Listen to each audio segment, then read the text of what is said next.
দ্বিতীয় বিশ্বযুদ্ধের সেই ভয়াবহতা কি আবারও ফিরে আসছে?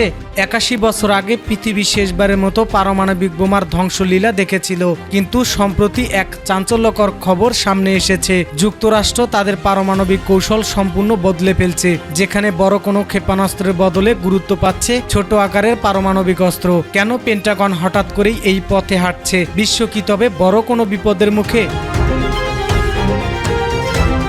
স্নায়ুযুদ্ধ শেষ হওয়ার পর থেকে দীর্ঘ সময় আমেরিকার পারমাণবিক নীতি ছিল মূলত অন্য শক্তিগুলোর সাথে ভারসাম্য বজায় রাখা, কিন্তু বর্তমান প্রেক্ষাপট একেবারেই ভিন্ন।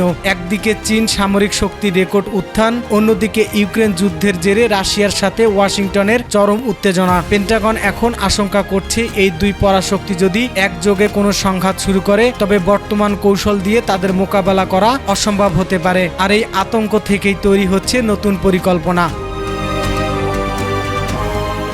৫ আগস্টের এক বিশেষ প্রতিবেদন অনুযায়ী মার্কিন প্রতিরক্ষা দপ্তরের নীতি নির্ধারণী প্রধান এলব্রিজ কলবি এক নতুন পারমাণবিক কৌশলের ছক আঁকছেন। এই পরিকল্পনায় বড় বা দূরপাল্লার ক্ষেপণাস্ত্রের বদলে গুরুত্ব দেওয়া হচ্ছে স্বল্প পাল্লার ট্যাকটিক্যাল বা ছোট পরমাণু অস্ত্রের উপর। উদ্দেশ্য হলো, যদি চীন বা রাশিয়ার সাথে কোনো আঞ্চলিক সংঘাত বাধে, তবে মার্কিন প্রেসিডেন্ট যেন বড় কোনো ধ্বংসলীলা ছাড়াই তাৎক্ষণিকভাবে পারমাণবিক জবাব দিতে পারে। এর লক্ষ্য হলো সাধারণত যুদ্ধকে বড় পারমাণবিক যুদ্ধের রূপ না দেওয়া এবং শত্রুকে বড় সংঘাতের সুযোগ না দেওয়া। কলবি এই পরিকল্পনা দিয়ে ইতিমধ্যেই মার্কিন স্ট্র্যাটেজিক কমান্ড সদর দপ্তরে উচ্চ পর্যায়ের ব্রিফিং করেছেন, তবে বেজিং একে মোটেও ভালো চোখে দেখছে না। চীনা বিশ্লেষকরা দাবি করছেন আমেরিকা আসলে কাল্পনিক হুমকির দোহাই দিয়ে নতুন করে পারমাণবিক অস্ত্রের প্রতিযোগিতা শুরু করছে।